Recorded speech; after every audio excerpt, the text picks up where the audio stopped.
Hey y'all, welcome to the Southern Heathens podcast. I'm Ubby Emerson, and joining me as always, Raven Tierson. Welcome to the fucking show, Welcome guys. to the fucking show, you skull motherfuckers. How's it been, man? We've taken some time off. Yeah, we've had off a couple of weeks, but hey, I've been okay for the most part. That's good. Yeah. We've had some adventures. Yeah, and before we go into that, guys, I will say thank you for the sales so far at the Southern Heathens merch shop. Yeah, we've had some sales, and we've had an outpour of support, and it's refreshing and humbling at the same time. Mm-hmm. But yeah, I mean, if you want to get your hands on some merch, it's theSouthernHeathens.com/shop. And there's several ways to support us. I mean, if you want this podcast to keep going, you got to support us, or it's going to disappear eventually. Yeah. We can't, it's not free. We can't do this forever. So, I mean, yeah, thanks for the support. And SouthernHeathens.com/shop. You can go to anchor.fm/theSouthernHeathens/support. Hey, we use all the help we can get, right? Hey, don't mind if I do. Oh man. But yeah, guys, we've been on some adventures, and they have been amazing. Because obviously, as we've said in the past in previous podcasts, that Corinth is a very historical place, not just here in the South, but in the United States in general. Yeah, it's a major place for the Civil War.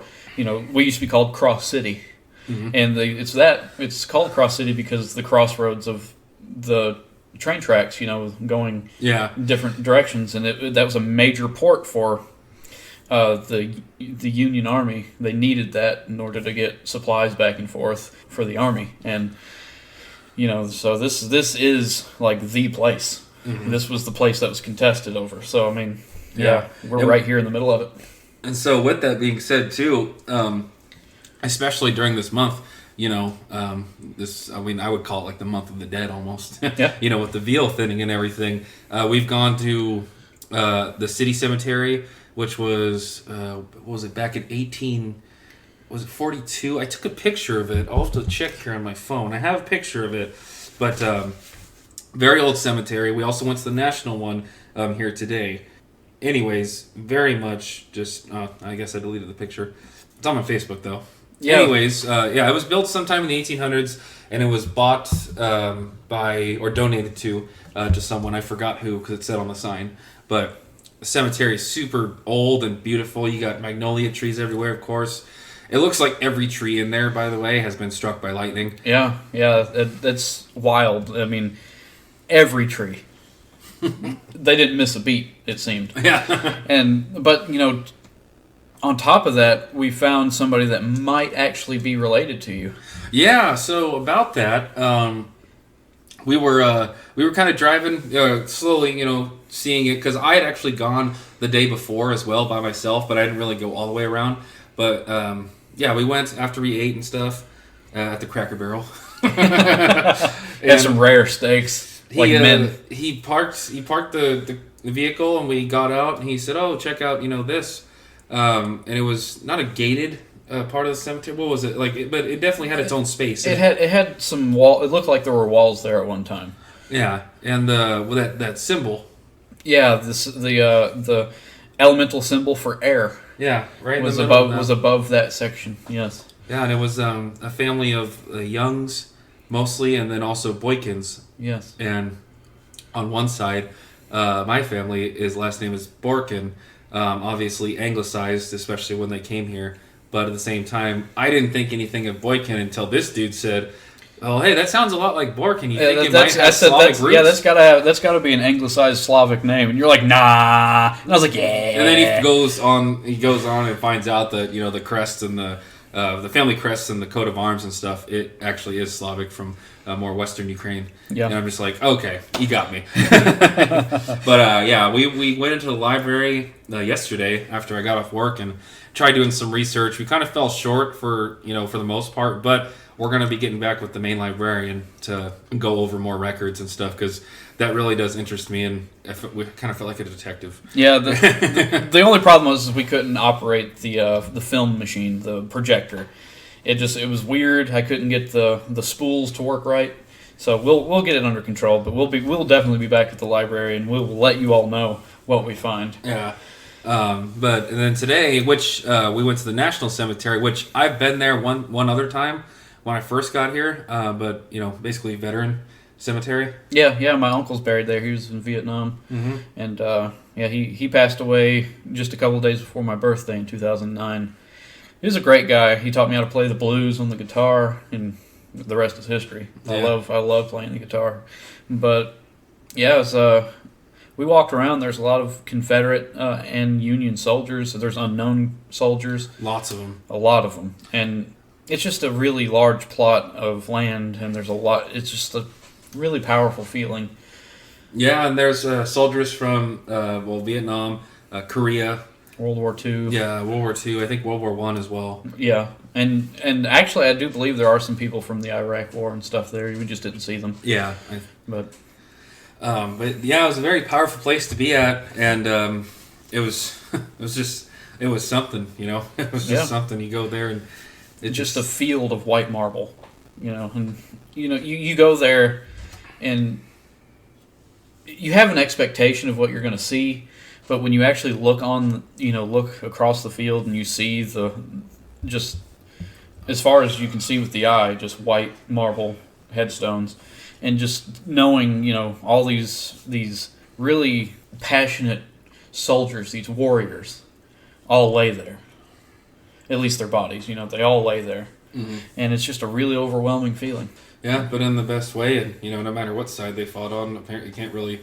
War is war. And they're all buried there. And it was definitely a powerful place to be at. And speaking of other things about war, it's with Corinth... a lot of the houses we walk past, the Oak House, which is probably one of our favorites. Yeah. If I could buy that, I would. I would in a heartbeat.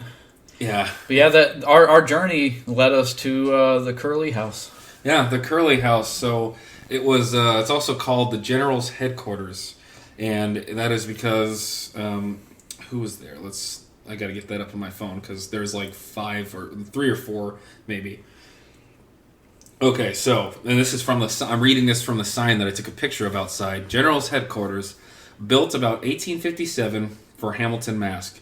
Used in Civil War as headquarters of Generals Braxton Bragg, H.W. Halleck, and John B. Hood. Donated to Corinth in 1960 by S.H. Curly family. Yeah. Now, when you go inside, it's very well preserved, and it's not as big as... I mean, it's big, but it's not like a tour. A tour doesn't take very long, And we actually stood in the room where the generals gave the order to initiate the attack on Shiloh in Tennessee. And when she told us that, I just got goosebumps. I'm like, this very spot is when basically the Battle of Shiloh and the Battle of Corinth started. Mm-hmm. Like, they gave that order right there, and we were standing. And she also had an 18th century beer cooler. Yeah. Yeah, that was pretty neat. Yeah.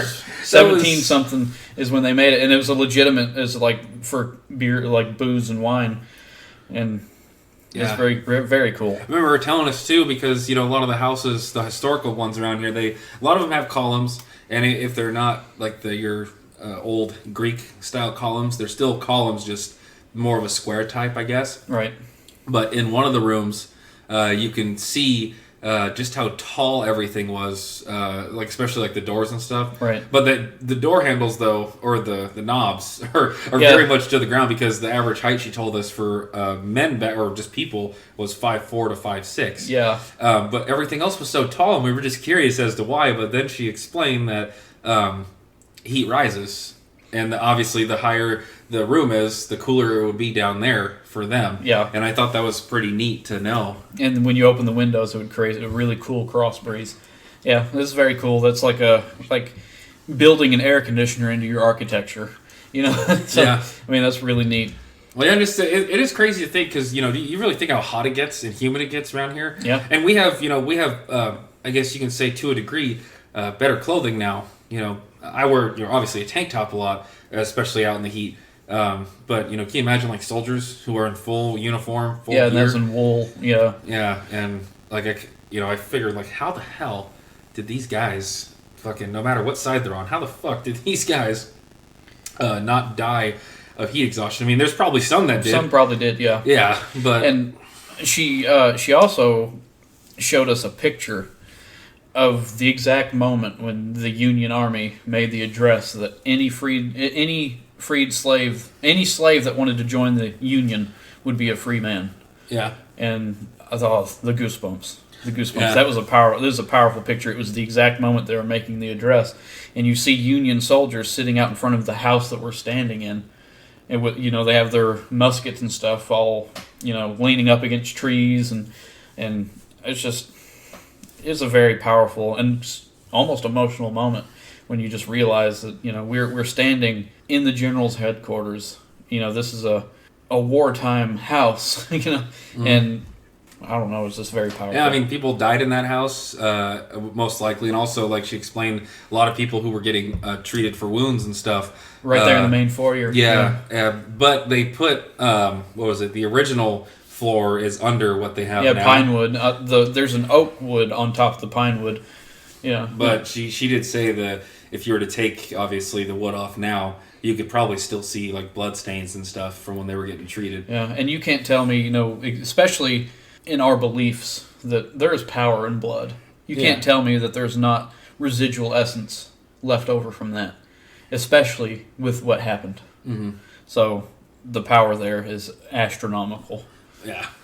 So and for us, polytheists, pagans, especially Norse pagan or Germanic pagan, in relation to war, I mean, there's a ton of deities and gods and whatnot, but specifically in our pantheon, a lot of them are war gods. yeah, specifically if you consider yourself Asatru, the Aesir gods are the war gods. Yeah. Then you got Odin, Thor, Tyr. Yeah. Freya. Freya, yeah. Freya is kind of a little bit of both. She's originally a Vanir god. Yeah. She was given over in the hostage situation. So yeah, but she is technically Vanir, but also Aesir. Mm-hmm. And we that's pointed out because she gets first pick of the slain. Mm-hmm. And we have our little theory that she gets the people that aren't bloodthirsty. She gets the people that die with honor and have a cause when they go to battle. She goes and picks them first, and then Odin gets the bloodthirsty, frenzied warriors. Yeah. So they all go to Folkvanger, and Odin picks the ones for Valhalla. And that's why you were not going to Valhalla. Just saying. Also, the reason why we were saying this, guys, it's not saying that we hope to go to Valhalla. It's just like he was saying, there is power in sacred grounds like this because of so much bloodshed and death. It's no different than when you go into a cemetery. Maybe not as much bloodshed, but there's still death there. There are people's bodies. Their essence is still there. Yeah, we spent a lot of time around the dead today. Yeah. A lot of time, and Tyr is my patron god. He's the god of justice and war. Yeah. Specifically, Odin is your patron god, and Mm-hmm. he's the god of war and frenzy, and so we understand war, and when you feel the connection of our gods with what you're experiencing in a tangible way, Yeah. it leaves you speechless. Yeah. I mean, there's not a lot of words that can describe that feeling. Mm-hmm. Yeah. And what we're also saying, guys, is understanding like I'm not a veteran. We're saying it in the more magical aspect of that, just so we don't get people get confused. Yeah, I have not fought in a war, and I'm glad I haven't. Yeah. I'm glad I get to learn about these things, and especially that's what Odin has taught me, is to learn from it. The only thing I've probably said in the past is the thing I've tried to idolize and try to do myself that Odin does is wandering. Yeah, And that's not some bro thing. That's actually I think personally that's a great thing. Everyone should travel and wander, go to places.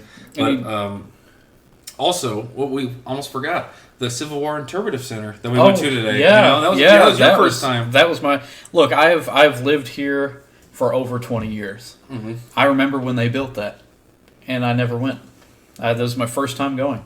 Yeah, and I'm surprised at that for sure. Yeah. I'm not really surprised about the Curly House because that was my first time being there too. Because I didn't know that was a place where you can go. I thought someone lived there, to be honest. So I didn't realize it was open for tours and stuff. And I am excited about. She did say that within maybe a year's time, fingers crossed, she's going to be opening a bed and breakfast. Yeah, there's an Airbnb out back. Yeah, there's a cottage out back that used to be, because, houses back then, the kitchens weren't attached. And she explained all this. The kitchens weren't attached because they were afraid they were going to burn their houses down. So that cottage out back was actually the kitchen and dining area, like a little feast area and stuff. And she's turning it into an Airbnb. That's going to be absolutely amazing. I'm probably going to use it a lot. Yeah, I mean, I'll stay by myself, right? Especially like Friday night or something. Oh yeah. You know what? Let's reserve this. Well, Friday night I might not be by myself. But, but yeah, no, the interpretive center though. Like, how was that to you? Because you mentioned you wanted to go with your dad. Yeah, it was actually. It was bittersweet because we did make plans to go there. Mm-hmm. We just never made it. And, he was really, really into history just like I am. And he would have absolutely loved that place. They have all the artifacts there that you can read about, and that little room where you can sit down and watch about, the battles taking place and stuff. Yeah. And then the lecture hall where they have little movies and stuff play sometimes. It's not a huge museum, but it's enough. Yeah. Like you can go in there and, just take in the history, and they had the different Confederate battle flags, which people are usually confused with what they call the Confederate flag, which is the X, which I think ones people usually will fly on the back of their trucks, or the ones that's not the Confederate flag. That's the Confederate flag of Tennessee, the battle flag of Tennessee. Yeah. Which we saw the battle flag of Mississippi.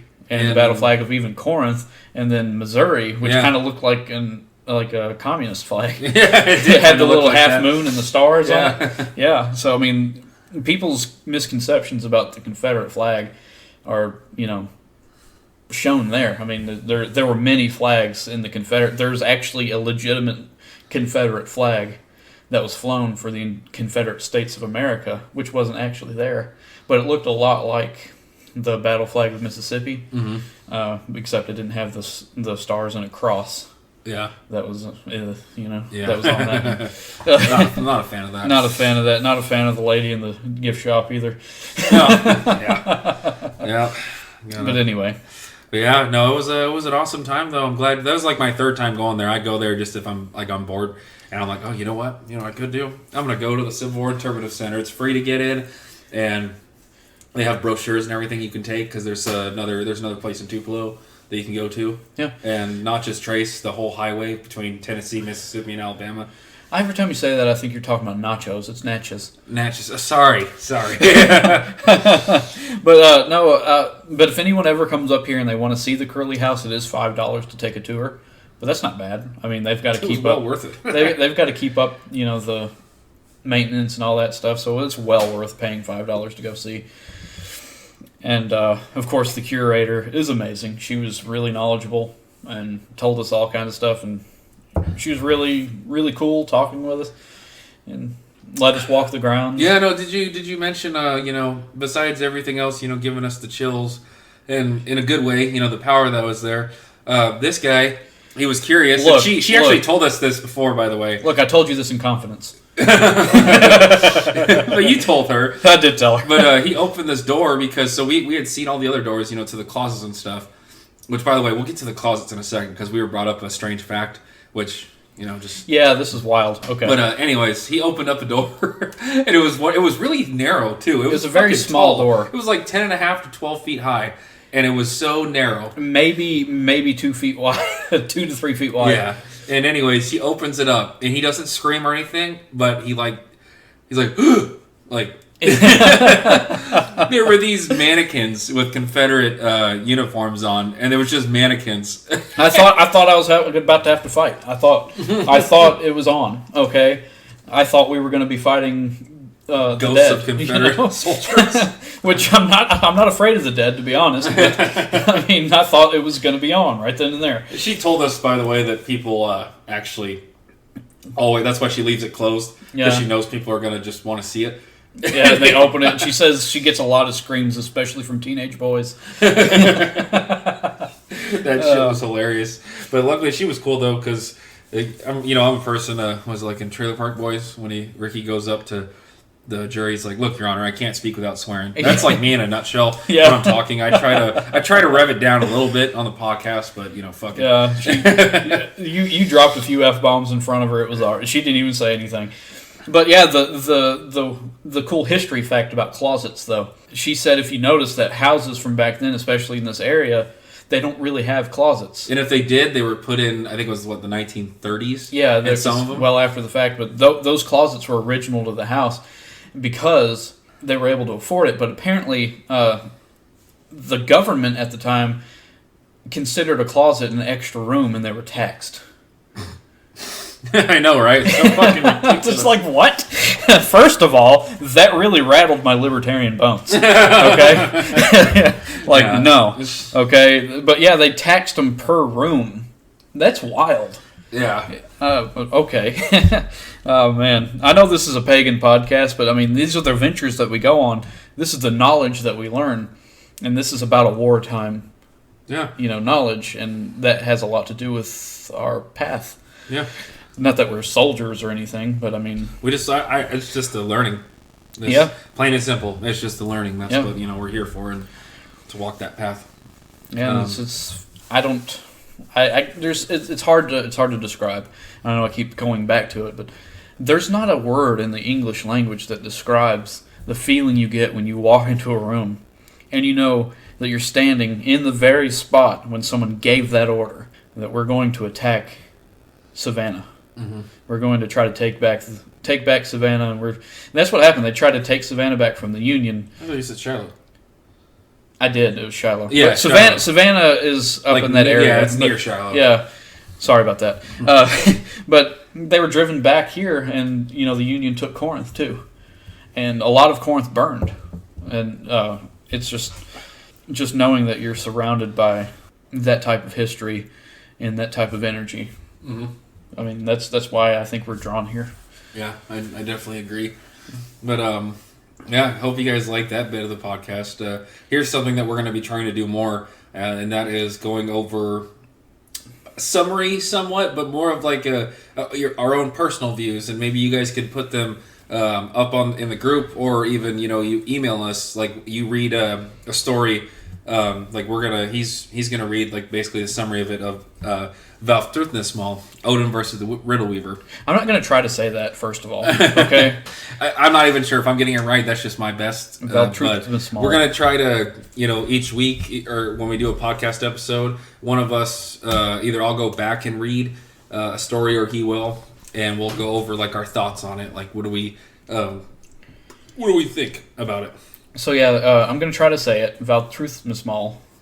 But basically, this is Odin's contest with the Riddle-Weaver. Okay, now we're reading this from Jackson Crawford's version of the Poetic Edda. Yeah. Actually, before we get into this, I'm going to stop here for a word from our sponsors. The Southern Heathens podcast is proudly sponsored by Wood of Weird. Wood of Weird is an Etsy shop owned by TikTok and Instagram user Witches Brew. With crafts like wood burns and spell jars, as well as custom orders, you can find exactly what you need for all of your witchy and pagan needs. From one-of-a-kind spell jars to any wood burn design, Wood of Weird is always up to the task. Wood of Weird is always up and running and ships orders promptly. Any custom order requests can be messaged directly to Witches Brew via social media or through her email. Links can be found in her Etsy shop. Go to etsy.com/shop/woodofweird to find out more. That's etsy.com/shop/WOODOVWYRD. So on to the story, guys, of Vafthrûthnismal, Odin versus the Riddle-Weaver. Yeah, so Vafthrûthnismal involves the visit of Odin to the hall of a giant named Riddle-Weaver, who engages Odin in a contest of mythical knowledge. The poem provides not only an interesting portrait of Odin, but in the stanzas exchanged by Odin and the Riddle-Weaver, we also learn a great deal of random information on various myths which might otherwise be unknown.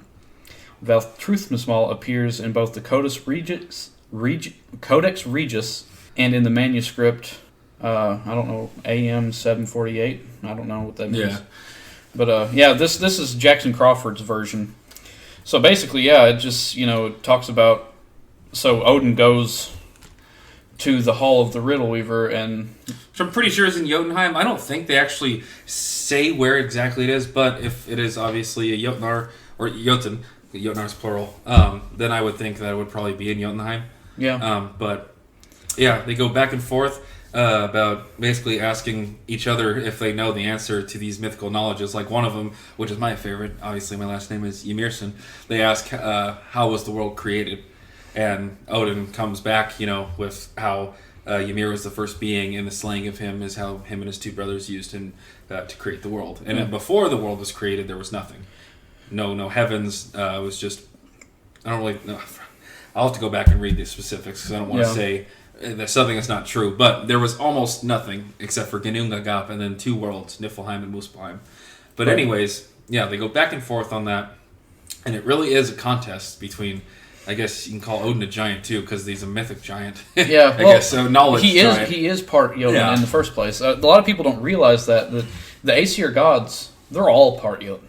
Most, And Tyr is full. Tyr, and the way I kind of saw what happened was, yes, it was a contest, but Odin won the contest before it started because he went in disguise, and Riddle-Weaver didn't know who he was. Mm-hmm. Right? Not until the end, where he asks, "What did Odin whisper into Baldur's ear when he put him on the pyre?" And that's when Riddle-Weaver figured out she was talking to Odin, and she's already said way too much. Yeah. She names Odin as the wisest, and the most knowing of all beings, because he duped her basically, and she was supposed to be the wisest and most knowing of all beings. And even Frigg says so, like at the beginning of the poem, like you don't need to go there. It's it's going to be a waste of time. She's basically all knowing, and Odin's like, well, I'm going anyway, and she's like, well, just be safe. I definitely loved it. I think it shows how cunning Odin is and how much of a trickster he actually is in some cases too.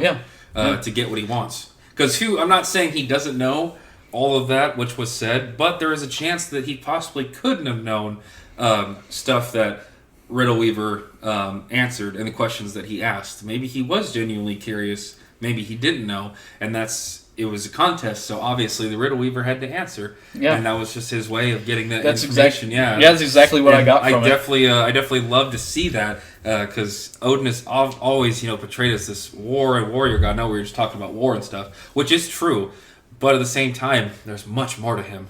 In any book you'll ever read about him, much more. And like Jackson Crawford said in the description, we learn a lot about certain things, like who inherits. I think it's who inherits the world after Ragnarok. Yeah, after Ragnarok, and she says where Thor's kids, who they fight over the hammer. They inherit the hammer, and whoever it was, one of Odin's sons. I have already forgotten his name. Baldur? No, he avenges Odin by. Vidar. Yeah. Your middle name? Yeah, my middle name Vidar. The silent god. That's embarrassing. First of all, but so. Overall, definitely, I like the story. I know you did too. Yeah, I really love the story. I mean, there's a lot of repeated stanzas, like the very first couple of lines in the stanza are repeated from the last. Yeah. But it gives different information. So it's very repetitive, but the information that's given, I mean, it's something you need to know when you're in this religion, when you're in this faith. So, I mean, I do recommend Jackson Crawford's translations. He is a PhD and expert in the language. I don't know this hate that he gets just simply for being who he is, and people, I don't like Jackson Crawford because people like him. Okay. That's kind of ridiculous. It is ridiculous. But, he knows what he's talking about when it comes to language, so when it's his translation... and obviously, we don't call it mythology, but his PhD is also in Norse mythology.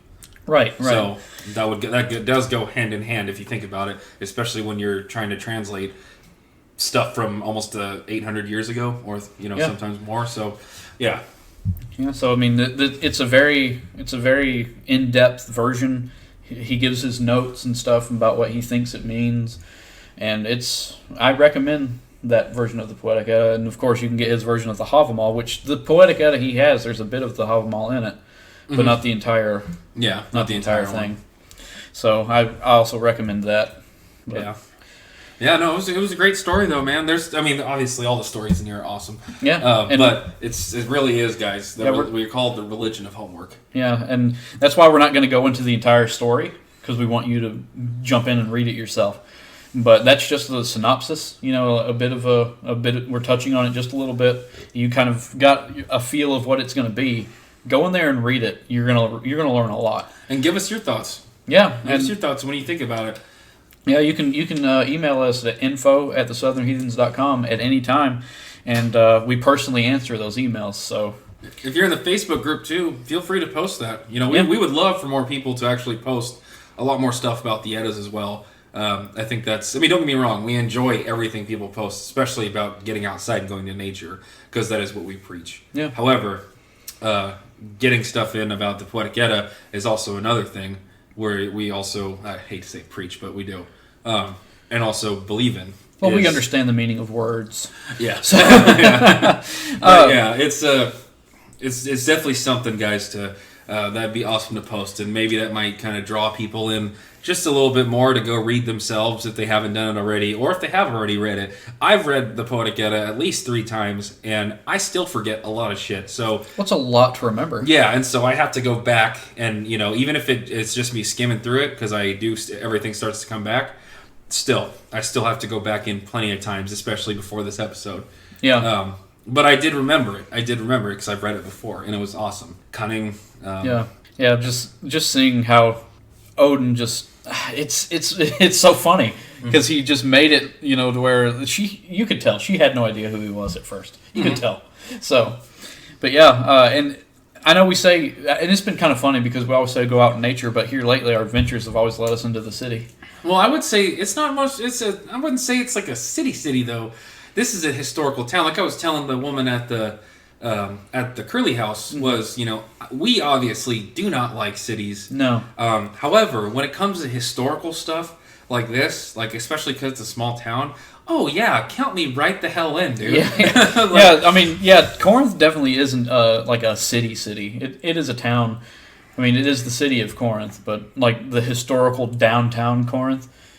Yeah, it's very quaint and very, very pretty little town. Yeah, and the same thing goes for any other smaller historical town in the world.